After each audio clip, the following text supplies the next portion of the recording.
Hi there. Happy Wednesday. How are you? How's your week been? Let me put this on. I always forget to do this, but I also have to wait. There we go. Now, if you show up live, I can hopefully see who you are.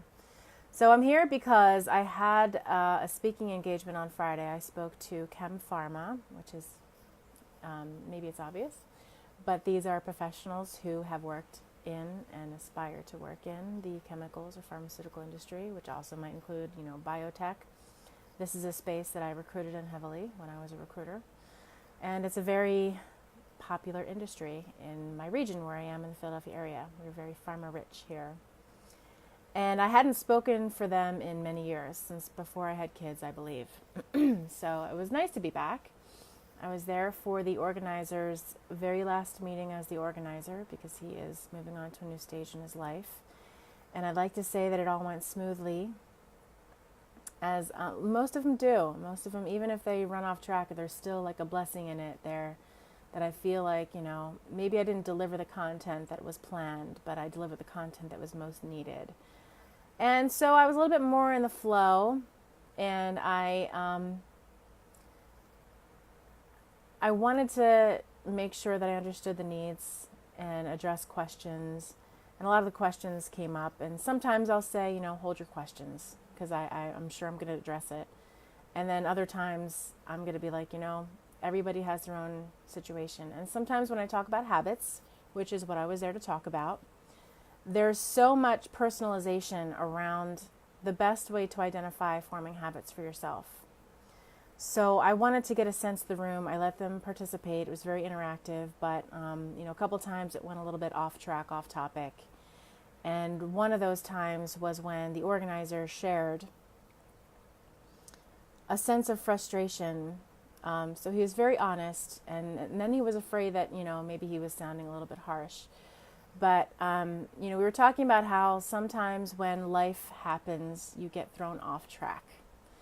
And sometimes what happens in life can be so traumatic or dramatic and require all of your attention that you have to really focus on that one thing. It requires that of you.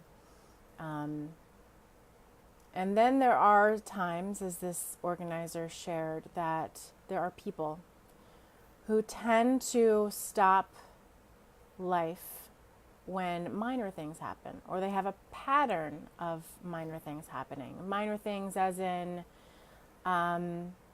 they could seem minor comparatively, and that's really where he was coming from. He'd been through, and he shared this at the end of the meeting, he'd been through some very grave situations, very, like what you would imagine to be the epitome of hard times in life and death situations with his loved ones. So it was hard for him to look at situations like, I don't know, he didn't give me examples, but I'm imagining that it was kind of like a flat tire, or, you broke your ankle, things that are recoverable in the grand scheme of things, but they're stopping people from showing up. Hi, whoever's with me. Stopping people from showing up and performing at their best. And he found it, he was very honest. He's like, I find it hard to empathize. So he was self-aware enough to know that what he was lacking was empathy. And, he was just like, for me, I just had no choice. I was the provider. I couldn't stop performing. I had to keep going, there's no choice. And so I guess he was presenting it, in that light. You don't have a choice. You need this job. You need these results to keep this job. So whatever's happening, you just got to get over it and perform. And that's, when you have a stake in someone else's performance, it can be challenging to separate yourself enough from what you want out of that person and see things from the other's perspective. And if you've been through some really serious things and have been able to perform in spite of them, then it can be really hard to accept somebody else's reasons for not showing up the way they are expected to. I don't know if you've been there, but if you have been, send me some signals, some hearts or lovin', and thumbs up, whatever. So here's what I wanted to share about that information, and here's what I've learned about that. So I've had a lot of coaches in my lifetime, and I was definitely thankful for every single coach that I've had. I can say that I learned something new from each and every single coach that I had. And two vastly different coaching experiences, okay? I had a coach called the Velvet Hammer. She was hired by my company to work with whomever wanted to work with her, because they recognized that after a big layoff that the company had struggled to regain some ground in their identity, and they were shifting models and reporting structures and metrics, and they wanted to provide some additional support that is hard to provide when you have the personal stake in someone else's performance. And they also recognize that sometimes we have things going on in our lives that we don't feel comfortable sharing with our boss. I can say at the time I was planning a wedding, getting married, there was drama in my family, there was stress, there was demands and expectations, and I don't know if you ever planned a wedding, but it seems like the ugly comes out sometimes of people. And sometimes it comes out of you, because it's very high stress. And so, that's a huge life change. And it's not someone dying, it's not dealing with the impending death of someone, but it can take your time out. And you don't necessarily want to admit to your boss, hey, my energy is being consumed, my thoughts are being consumed, I'm not operating at my best, my brain is, even my body is reallocating resources for things that I'm dealing with, and that's physiologically what's happening. When you're under stress, your brain is it's going into a survival type of mode, and it takes resources away from the centers of your brain that operate to make decisions, that are focused on creativity and solutions, problem solving, okay, empathy, all right? So stress isn't something that we can just dismiss and say, that's nothing, right? I can understand how if you've been through some real things, it can seem very trivial to deal with, minor things that are recoverable. But people need someone that they can talk to in a non-judgmental space, who can show compassion but also be kind. And kind isn't accepting other people's limits. Kindness is really honesty, and it's asking a lot of good questions to help, number one, help the person regain their brain power, which means helping them create a state of calm and peace in their mind, peace of mind. If you are under all this stress and you have on top of it performance stress from your boss or stress that you might lose your job, it's going to further impact your performance. So it creates this cycle that continues. So if you have experienced what this organizer had experienced, I encourage you to hire a coach like me, a coach like I've had in the past, to help you talk through these situations, to help you come up with solutions, to help you sometimes just the release of everything that's happening onto somebody who can be a safe container and a safe receiver of that information, who's not going to give you consequences for sharing that, who's not going to give you consequences for not knowing what to do with all that. Also, somebody who can help them develop coping skills.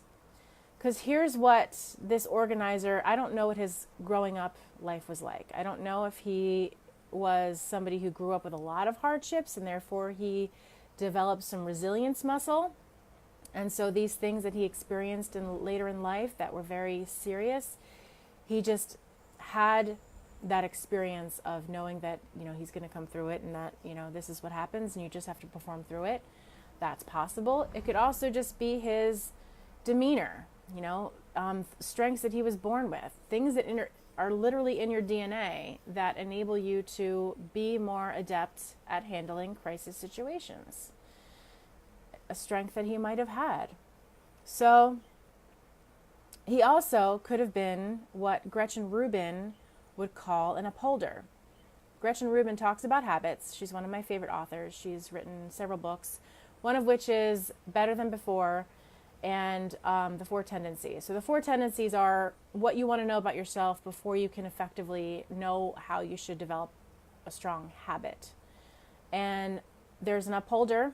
Upholders are equally accountable to their internal initiatives as well as to external initiatives. So as long as they get the sense that, this is the right thing to do, they're going to only commit when they know they have the bandwidth to commit, and they're going to deliver to themselves, their own initiatives, as well as to other people. Now, Gretchen Rubin is an upholder, which can be a little annoying.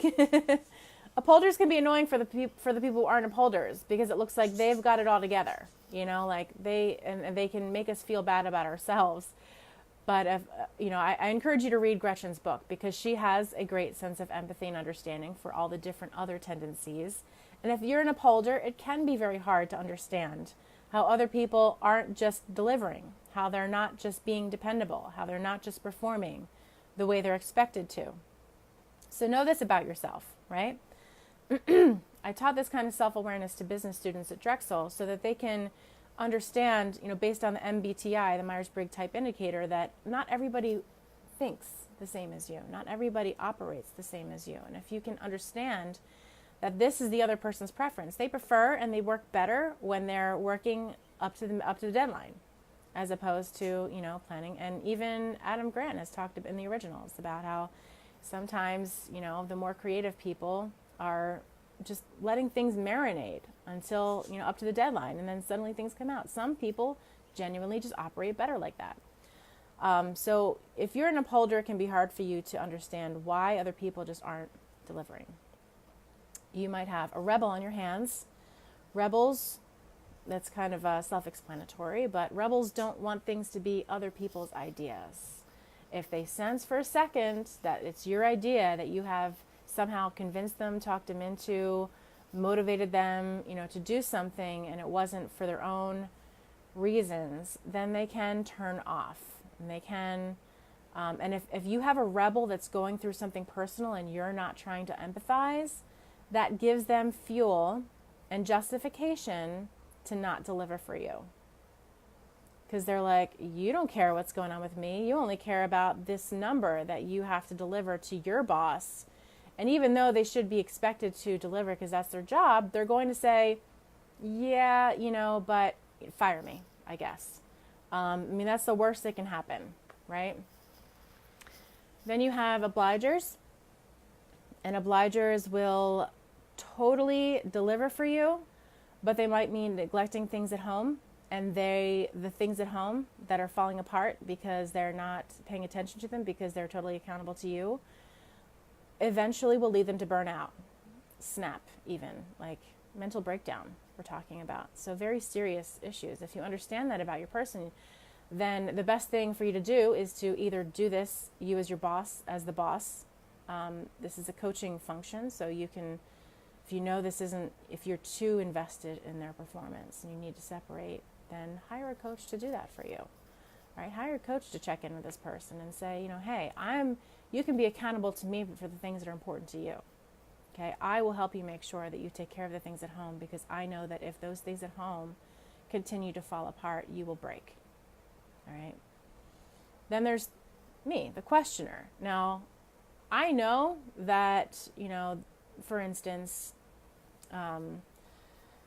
there are tons of things that happen at my kids' school where they need volunteers, they need funding, they need donations, and I know that generally those things, make sense. But if I don't understand where the money's going, how my time is being spent, I'm not going to necessarily do that out of obligation. I need to understand. It has to make sense to me. It has to be logical to me. If there's a method, I have to understand the science behind it. before I can buy into it. That's why when I'm doing like a diet program, I need to read a book about it. Like I need to understand exactly how this is working. I can't just be like, oh yeah, control your portions, or eat this at this time of day. Why? And sometimes I forget that information and I'll fall out of a habit because I forgot why it worked, and I'll have to remind myself. I'll have to go back to that.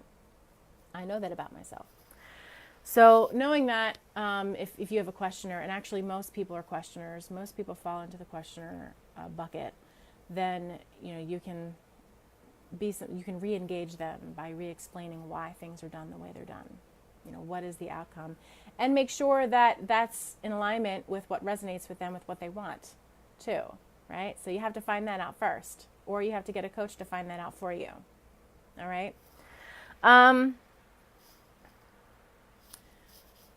Yeah,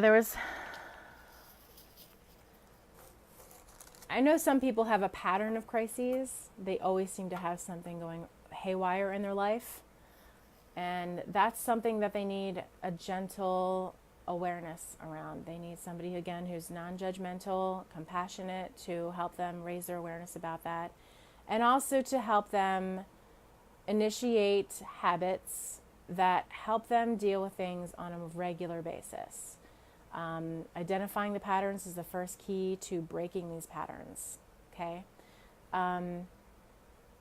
You as the boss might be able to point out a pattern like that, but if the pattern again comes with consequences, then it's going to add that level of stress that might not help them deal with what you have them up to at work, as well as what they have going on in their personal lives. So sometimes a coach is the best person to talk to for you as the boss, right? Because you have these frustrations and maybe you need greater awareness around what's going on, although there is certainly a level of confidentiality and trust that needs to be maintained in a coaching relationship.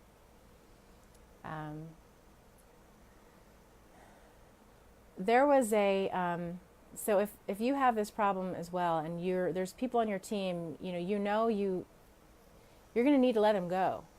They can't stick around and continue to bring their crises to work, their minor crises to work, and fail to operate.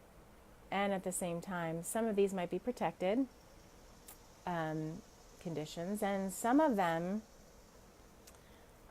really, like if you fire them or let them go, even with severance, that could potentially break this person, and you might have a better sense of service to this person than to do that to them. So before you let them go, you can do this. And I'll tell you that I've had clients who were leaders, who were such good coaches. In addition to being a boss, they were an excellent coach.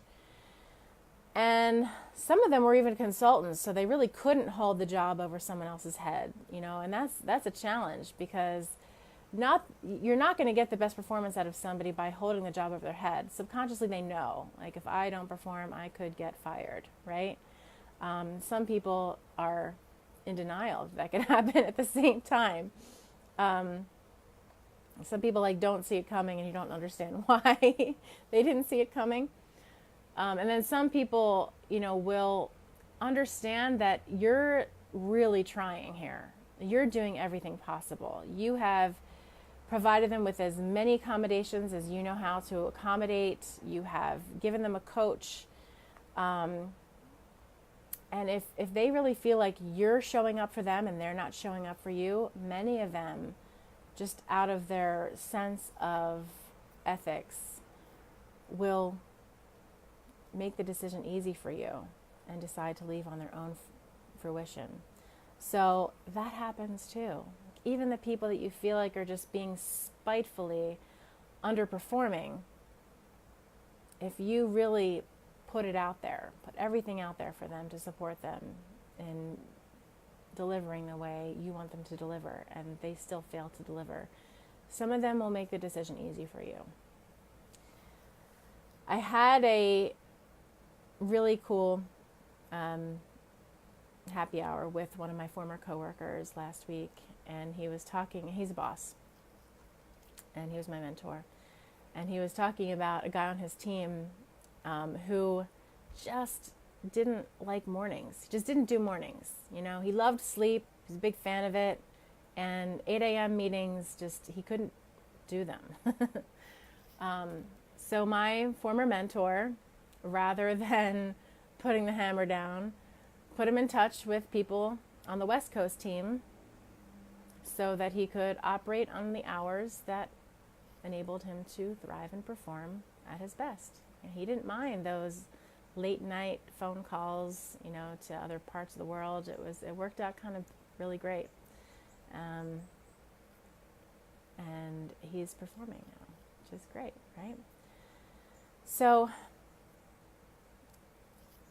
to sum it up, if you have team members that aren't performing, maybe they even used to be really top performers and now something's going on, then hook them up with a coach, okay? Hook them up with me.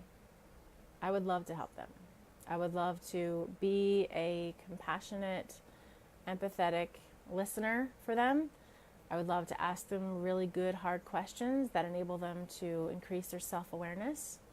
I have a lot of great techniques to help people develop coping skills and resilience and reduce anxiety around these things so that they can be better problem solvers in their own life and for you. So reach out to me if you're experiencing this. Share your experience with me. See you next week.